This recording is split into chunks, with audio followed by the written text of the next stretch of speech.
and we're very happy to, receive that news. But nonetheless, we're still a ways away from having that vaccine widely distributed and taken by people. So if to talk about that vaccine, if we go from preclinical, from phase 1 to phase 2 to phase 3, where we are right now is there's 11 large-scale trials that are in phase 3, and we actually just had results in the last week from 2, Moderna and Pfizer, which showed very high efficacy rates from the vaccine of over 90%, which was tremendously positive news for the world. Hopefully there's more vaccines with positive results that come out of phase 3 here in the near future. But one of the things that's just amazing to note, as difficult a situation as the world is going through, is, before this vaccine, I think the fastest vaccine to go from preclinical to approved was 4 years. And Jeff mentioned before we started that on average, it takes closer to 15 years. So we've had a situation where basically in a period of 1 year, we're going to have, what looks to be a vaccine that's effective. And it's just a perfect example of how, coordinating on a global level, scientists coordinating on a global level, and the rapid evolution of technology has changed, the way science is done and the way the world can operate. So overall, it's very positive development that this is happening, and that we were so fast to develop the vaccine. So just something, to focus on the positive versus the negative.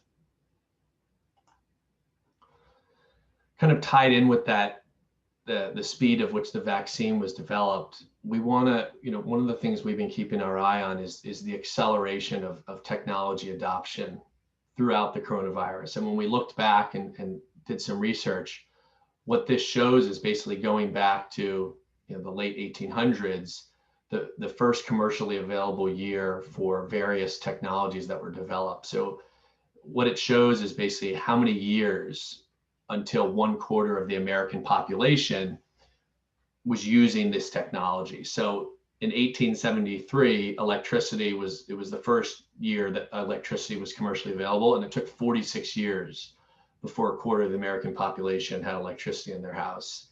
The telephone, 1876, took 35 years before 1/4 of the American population was using a telephone in their house. The radio, 31 years. Television, available in 1926, took 26 years. And then look at this acceleration. The PC, 1975, took only 16 years. The mobile phone, first year was 1983. A lot of people don't even realize that the phone was, the size of my head or bigger. Took 13 years. And obviously we know now where that is. And then the World Wide Web, right? The internet, 1991, first available, took only 7 years before 1/4 of the American population.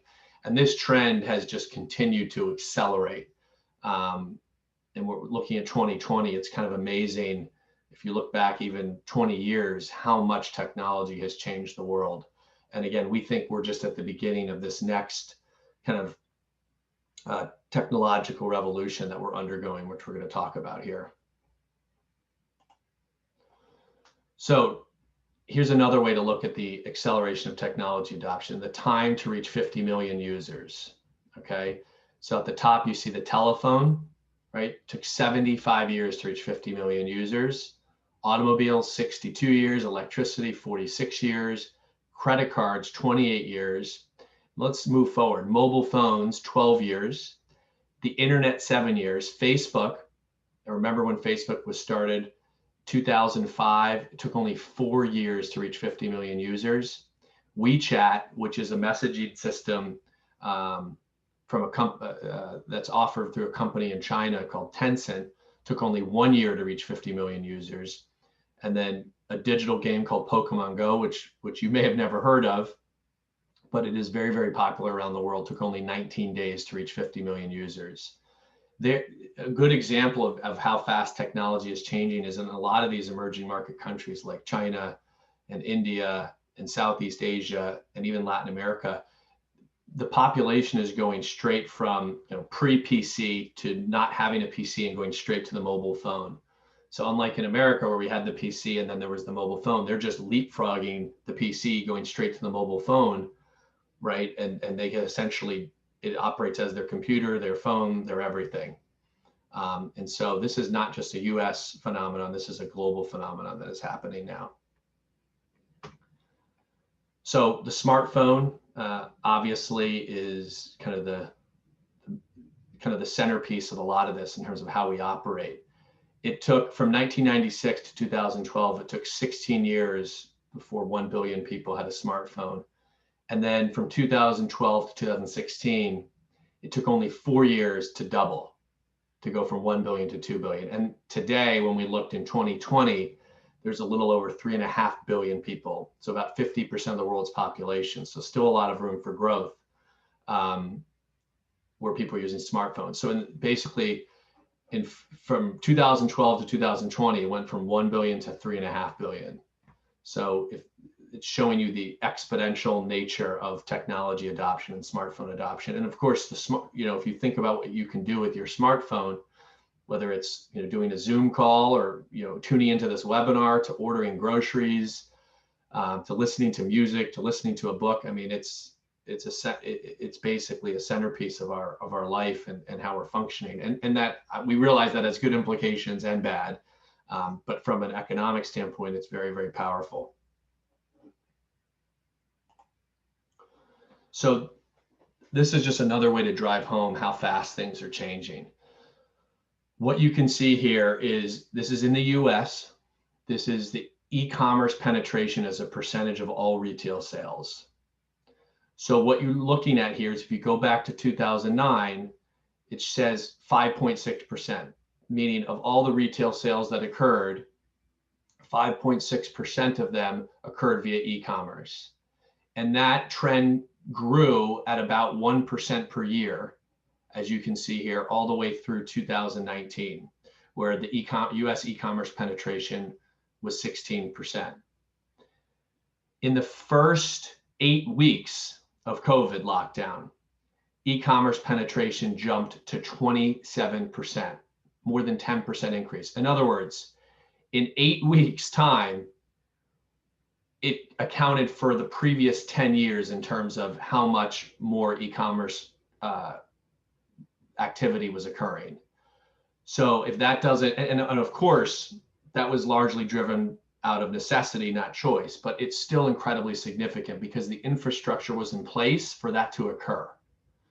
And so, we think that this is an example of something that could be and likely is, in our opinion, going to be a game changer moving forward. And the reason is because we've been essentially in a COVID world now for 8 months.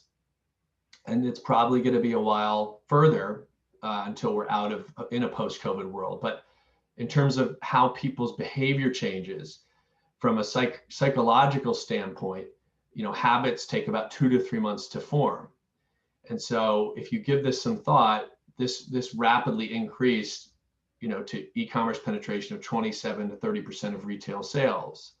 Well, now that we've been in this lockdown essentially for 8 months and people are getting more accustomed to doing things over the internet, ordering things via Instacart and food delivery, things of that nature, is it really likely to revert back down?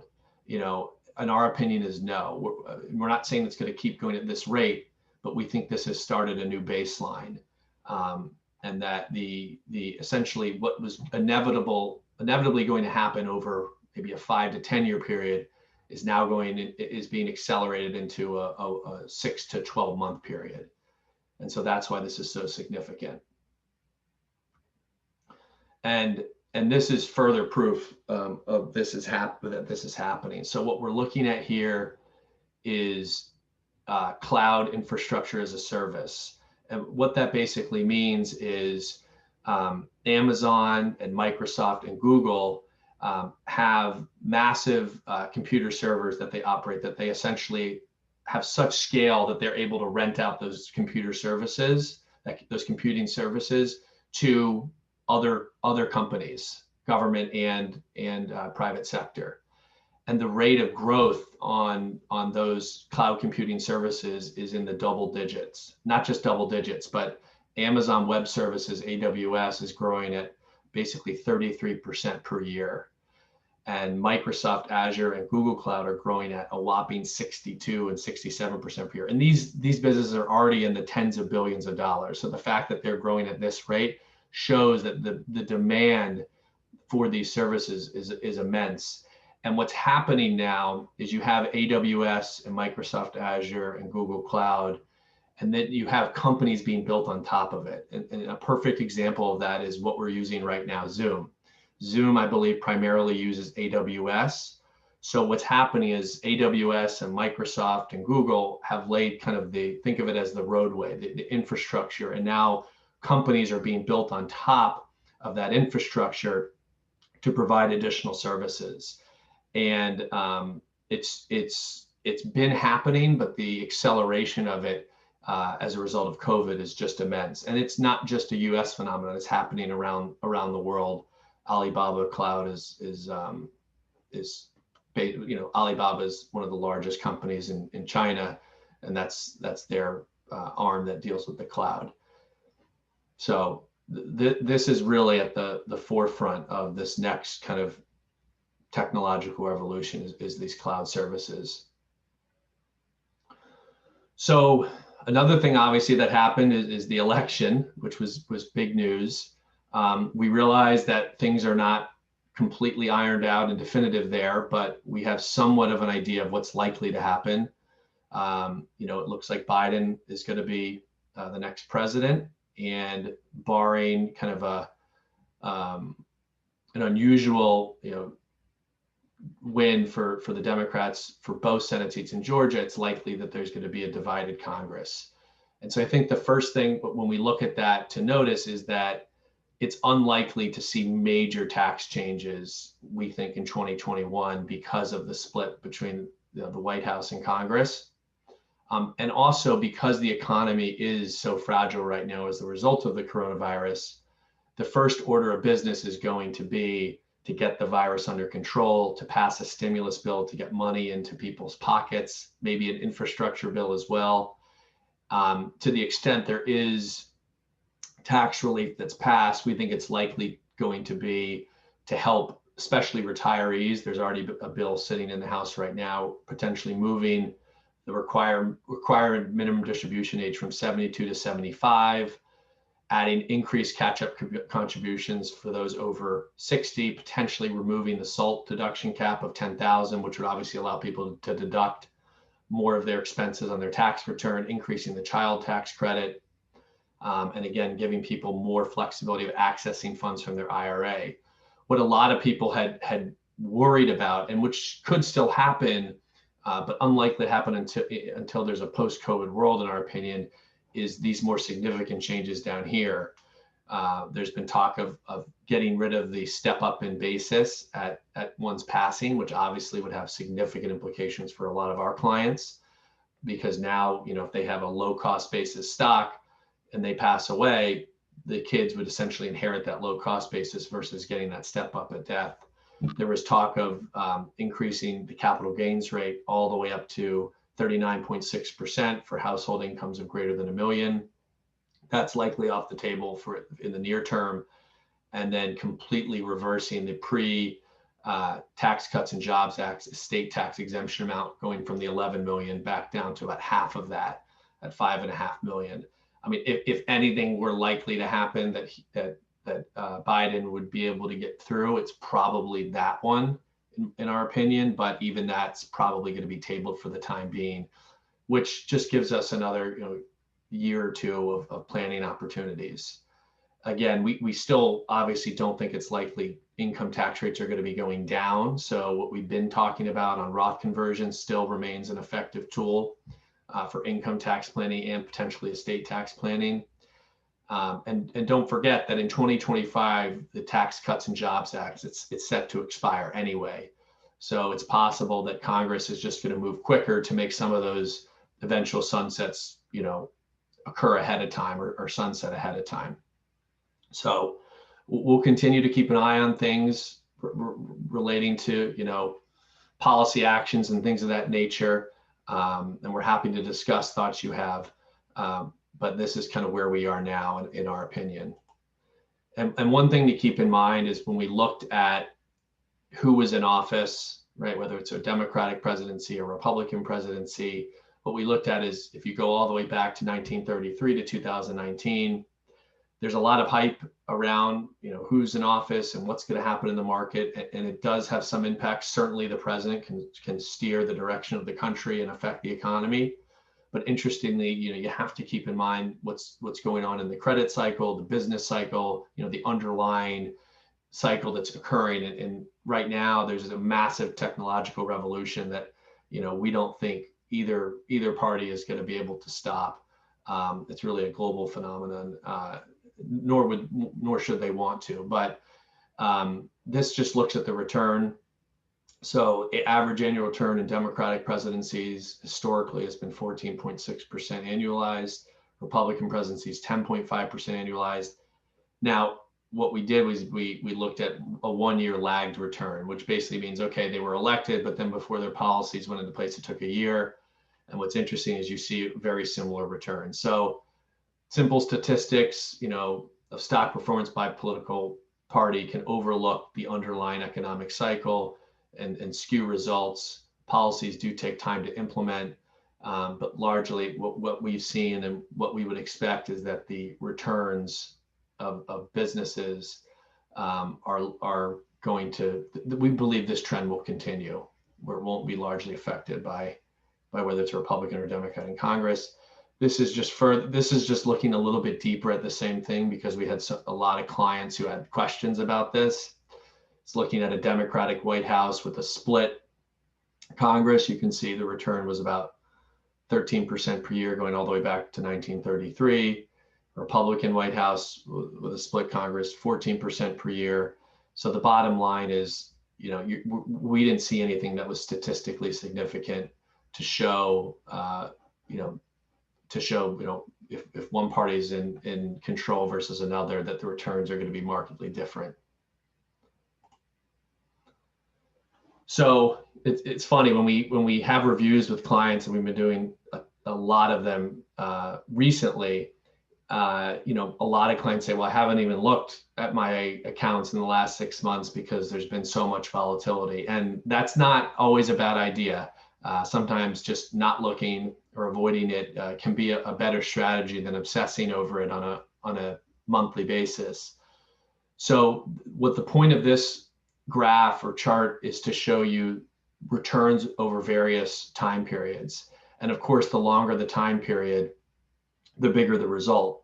This goes back, the green line goes back almost 4 years now to January of 17, and shows if you just put the money in to the S&P 500 back in January 17, and you basically didn't open an account statement until November 10th, and you opened it and looked, you'd be up about 58.6% over those almost 4 years.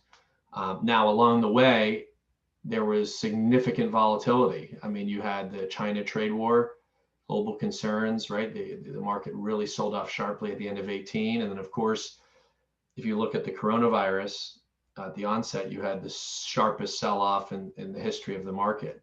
So if you were to look in March, end of March of 2020, you basically wouldn't have gone anywhere relative to the beginning of 17. And then if you waited another 6 months, you'd be up 50 to 60%. So it just shows you how difficult. And if you were to say to Jamie, Jeff, Jen, and I, in January that we were going to have a global pandemic and that there would be an unemployment rate of almost 20%, but the market would be up, almost 10% year to date, we would have said that there's no way.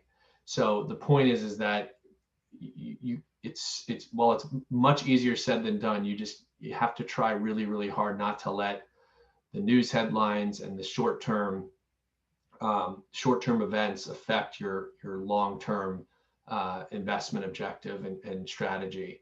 And that's what we work so hard to do for you at 4J, is to make sure that you have your financial plan, you have your asset allocation, we're managing it and making sure that it's in line with what your goals are and what your risk tolerance is, but not getting caught as much in the weeds of what's going on a quarter-to-quarter basis. Obviously, the results can be much more skewed over a shorter time frame. So in blue, you can see since beginning of 2018, right, there were multiple periods. In this period, again in here at end of 18, and then again in March, where you could be down almost 20%. So the famous fund manager Peter Lynch is famous. His famous quote for saying, in the stock market, the most important organ is the stomach, not the brain. And here's why. It's a fantastic quote, and he was a legendary manager, and it's because it's just so hard when you're looking at your portfolio and your account to get it to just tune into, oh my God, I'm down 15%. The world looks like a very dark place right now. I just want to get out before there's more pain.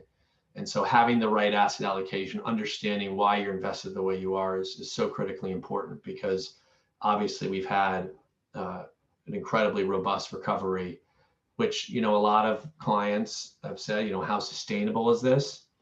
And I think, while there are obviously underlying fundamental concerns, the market over the last 15 years has largely kind of divorced itself in some ways from the underlying economic fundamentals, largely driven by a zero interest rate Fed policy and the willingness of the government to deficit spend.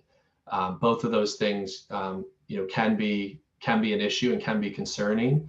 What we keep our eye on is again the rate of innovation and what's happening in the technological world, which is very positive, and also inflation. Right? If inflation starts to become meaningfully higher, that's a pause for concern. Interest rates, rising prematurely, again another rise for potential concern. But those things, we don't see those happening right now, but we do see complacency starting to develop in the market with the vaccine. And a lot of times the way the market works is it's when people think, oh, we see the light at the end of the tunnel, things start to recover. That's when the market can actually be vulnerable. So not saying we know what's going to happen, but there are always risks there. Okay, sector returns year to date. So this is really kind of what we've been talking about, and what we've seen it play out is, yes, the market as a whole is positive year to date. However, it is not, it's not equal throughout the market. Some sectors like technology, healthcare, consumer discretionary have done incredibly well, whereas your kind of traditional value stocks, energy, financials, real estate have been just really, really hurt and have yet to recover. And that's what you're seeing here. And one thing that's really important to note in terms of this technological adoption and how it's changing the market and the economy is consumer discretionary. The biggest company in consumer discretionary is Amazon. Amazon, in our opinion, is 100% a technology company, right? Everything that they do is revolved around technology and disruption and innovation. They're not classified as a technology company. They're classified as consumer discretionary. Another example of that is Netflix. Netflix is communication services, right? They put Blockbuster out of business. They changed the way that media and entertainment is consumed. They are not classified as a technology company. They're classified as communication services. Healthcare, obviously, right? Almost all the healthcare companies have a heavy dose of technology, whether it's biotechnology or just technology, what's driving the innovation there. And then even in financial services, a really good example of what we consider to be technology companies is the payment networks, Visa and MasterCard. They're classified as financials by the S&P, but they're very much technology companies. So the point is that technology will continue to infiltrate all these different industries and disrupt them. And it's something that we can't ignore. The more we can be in tune with that, I think the better the investment decisions we can make. So what this shows is going back to 1980, the number of 5% pullbacks in the S&P 500. The point of this is just to show you that in order to get those 8 to 10% returns in stocks over long periods of time, you are compensated for the risks that you're taking. In other words, it is not a straight line up. There's a lot of volatility that accompanies that. And in order to get paid for that volatility, you have to be patient. And so what this is showing is essentially the number of 5% pullbacks that are experienced in a given year. So just in 2020 alone, we've had 12 5% plus pullbacks. And if you look here, right, calendar year after calendar year, it happens, right? Sometimes 10 or more times in a year, sometimes less. But the point is that pullbacks are normal. They're always going to be prevalent when you're investing in the stock market, because there's always going to be fear and greed, because people's emotions and people, investors are comprised of human beings.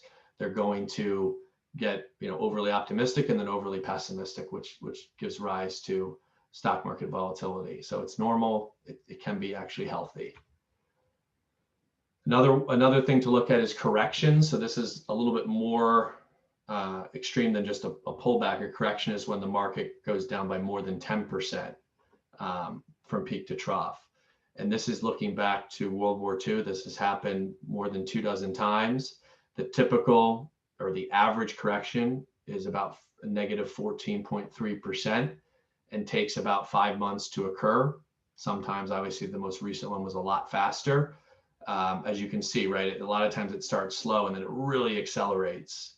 And here's the hard part about trying to time the market is, as you can see it accelerating, right? If you were to get out even right at the beginning, when it really started to accelerate to the down, the downside, you'd have to get back in very, very quickly in order to come out ahead, because look how fast, right? When the market all of a sudden, when all the selling exhausts itself and buyers come in, it catapults up pretty quickly and then it levels off. So this is why we continue to try to encourage clients to not, to rely on their long-term investment strategy and the financial plan to dictate the investment decisions rather than what they think is going to happen in the market, because it's, no one has successfully made a living over long time periods just trying to time the market. It's almost impossible.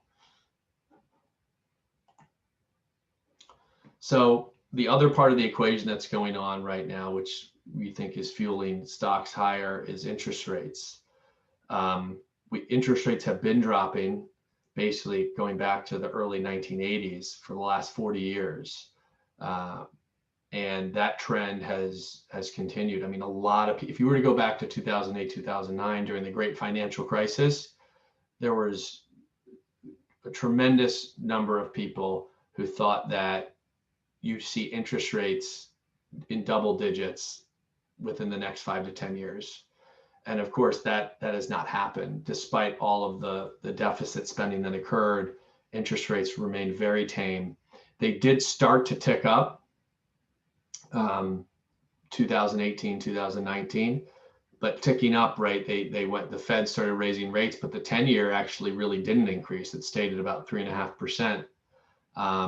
But now, obviously, with coronavirus, the Fed has dropped rates to zero, has given every signal that they're going to keep rates low for a long time, maybe even 2023. With the news of the vaccine, the 10-year did clip up to about almost 1%, which is still, of course, very, very low. So we are watching that. I mean, if the vaccine starts to take hold and get administered and there's success, I mean, the 10-year could definitely climb. But the economy is going to take the traditional economy, jobs. It's just going to take many, many years to recover fully, because a lot of the jobs that were cut and the changes that corporations have put in place to operate leaner, they're not necessarily just going to hire those jobs back. What's interesting is there's been, I forget what the source is, but there's a demand for about 500,000 software developer jobs just in the US each year. And right now we're only fulfilling 50,000 of those. And the point of that is saying that the people who are in school now and graduating, there's just going to have to be retraining that occurs and more forward-thinking education to adapt to the new economy. And again, COVID accelerated all of this. Consumer price index. This isn't right how we look at inflation. Core CPI excludes food and energy.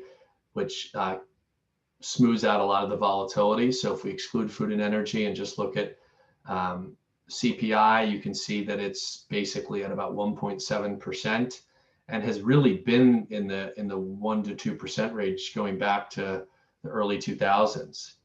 And a huge part of this is technology, right? It's, a flat screen TV used to be how many thousands of dollars? Now you can get it for several hundred. Same thing with computers.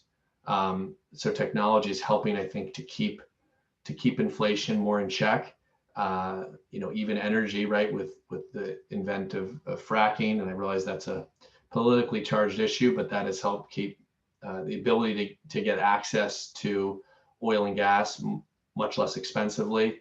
That's kept the cost of energy prices down, and also globalization, the ability to hire people throughout the world at a much lower labor cost. It lowers the input costs, and they can pass along those savings to the end consumer. So something we watch very closely is inflation. We generally project this higher for planning purposes, but it has been in the sub 2% range for some time now. Last slide we want to show you is the importance of kind of staying on top of your overall asset allocation. This goes back just to 2009, which was a low point in the market after, it was basically the market bottomed in March of 2009 from the great financial crisis. And what this shows, if you had a various different allocation portfolios between stocks and bonds starting in 2009, what would those portfolios look like today if you just set it and forget it? And if you put 80% into stocks and 20% into bonds in 2009, your portfolio, if you never touched it, would now be 93% stocks and 7% bonds. And so, on the one hand, that's a good thing because it means you've made a lot of money. But on the other hand, there's a lot more risks that you're exposed to with regard to, your ability to weather a downturn when almost 100% of your portfolio is now stocks versus 80%. If you started with a 60-40, right? That's just what we would classify as kind of a moderate or growth and income investor, and you did nothing, you'd be now up to 83% in stocks. So making sure that your overall asset allocation matches with your income needs, right? What you need from the portfolio on an annual basis, and with your general risk tolerance and financial plan. That's why we review the plan with you every year, and we'll continue to do that, because that should always drive what percentage you need in the orange, right? And what percentage you need in bonds to essentially ride out, a downturn in the market. We call it our bucket strategy, which we've talked to you all about. But it's a critical piece of, our investment strategy and their overall plan. Our job is to get you all the way to the finish line, right? And so to do that, we have to make sure that we can weather, a significant downturn. So we tend to be a little bit more conservative with that approach, but we'd rather you get all the way through to the end of life with plenty of money left over than, get richer than you already might be. So nothing against having your money accumulate, but the key is to mitigate kind of those big risks of big drawdowns and not having the right allocation. So why don't we, I don't know if there's been any questions, but if anyone has any questions, go ahead and type them into the Q&A.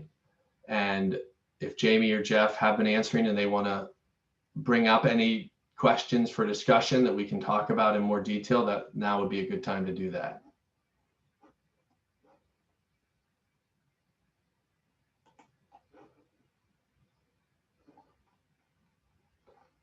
Looks like there's been no questions, so I hope that that's a good thing. People aren't stunned into silence. So if there's no questions, that's great. Jamie, Jeff, anything, or Jen, anything that you want to add that I may have not touched on as much as you would have, as we could have? Not that I can think of. I think you covered it all pretty well. Okay. The one thing that I would I would just kind of add to, and this goes to kind of our who we are as a firm, is that we've through these webinars try to focus on, obviously we're going through a health crisis in the United States, and then there are secondary effects that kind of reach the economy. And then, what passes on from there is sort of like the psychological impact to what's happening. And it's natural, I think, from our seat to kind of look and kind of focus on the external things that can kind of mitigate, whether it's a COVID policy or the vaccines and the progression there that we've seen, or whether or not there's going to be some sort of additional stimulus. But the psychological impact for a lot of our clients that may be a little bit older, that are maybe finding it difficult, if they were belong to a gym or a church or a place of worship, or haven't been able to see their grandkids, those are very real psychological burdens, I think, to kind of carry. So we just encourage people to kind of reach out if they're feeling the need to kind of discuss any of those types of things, because we tend to focus on the planning and the economy and the market, but those are very real issues that we would like to help with as well. So Yeah, I think that's a great point. And part of the idea behind the webinars is just a way to reach our clients and keep you up to date on what's going on and what our thoughts are, and try to share things that are of interest. And to the extent this is something that you enjoy and it's engaging, we're going to keep doing it. But yeah, I think that's a really good. Glad you mentioned that, Jeff. That this is, psychologically, retirement is hard enough as a transition and to do, and then you add in COVID on top of it, and it's really, really hard. And a lot of our clients are doing pretty well, but are struggling in some ways with it. So you're not alone, and if there's anything we can do or serve as a resource in any way, we're here for you. Also, I guess we should announce next week it's Thanksgiving. The office will be closed on Thursday, and we may end up closing the office on Friday as well. But as always, if there's anything you need, if you just give us a call, send us an email, even on days when we're closed, we'll do our best to get back to you. Great.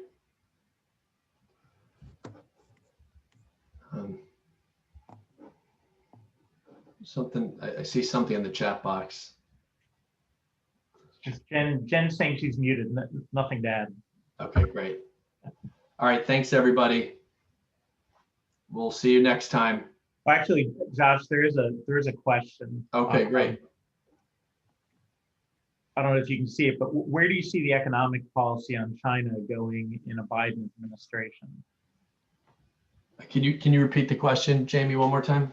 Yeah, where do you see the economic policy on China going, or I guess heading, in a Biden administration?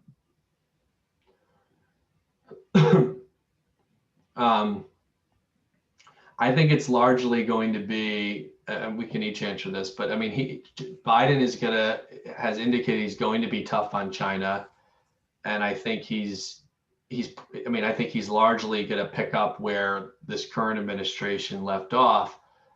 He's probably going to try to do it in a more multilateral way than Trump did, but I mean, China certainly is a threat from a technology standpoint. I mean, they've shown their willingness to engage in espionage, and Biden, I don't necessarily know if he'll engage in a trade war the same way, but I don't think he's going to hesitate to be tough on China in a number of ways.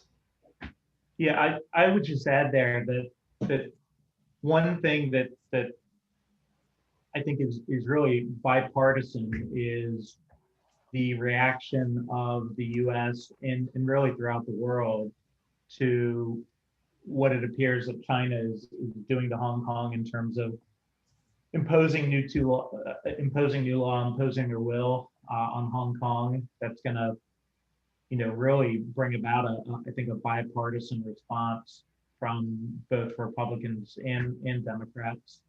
The need to be tough, and I think you're right on trying to do it with the help of the rest of the world, as opposed to more going about from tariff or trade restrictions. I think it'll be more general in nature. But with what's happened here recently with Hong Kong and kind of the I guess rules that are being imposed, it's going to bring about a broad response from the U.S. and from other countries in the world.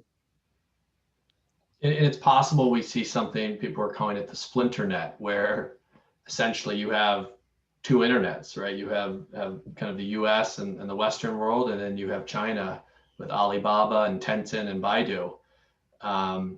And that's a real possibility. I think going forward, we'll have to see how it plays out. But from a security standpoint, and certainly China would not, would be okay with that, I think, because they have a lot of demographic things going in their favor in terms of just the population they have there and the growth. But yeah, that's something that's kind of evolving. A lot of the U.S. companies have not, some of them have tried. Apple's probably the most successful, but Amazon, Google, none of them have really penetrated China in terms of tapping into the growing economy there. I would just add that, in terms of global GDP, I mean, it's really the US and China and then most everybody else. And even for a lot of, Josh, we have this chart in there and we took it out, but maybe we should have left it in. We do about $2 billion worth of trade with China every day. And so it's just, I think at sometimes what gets lost in the rhetoric is how large of a market China is to export into. And for that, so is the US. And so a lot of these other countries, it's easy to say, well, I'll just stop doing business, or we'll just impose tariffs here or there based on, humanitarian positions. But it's not, it's a little bit harder, I think, to extricate yourself from that economic relationship. And I think while we can see China as economic rivals, it's difficult to see what that looks like in practice. Good question. Anything else? No, I think that's it. Great. All right. Bye, everybody. Take care. Happy Thanksgiving. Happy Thanksgiving.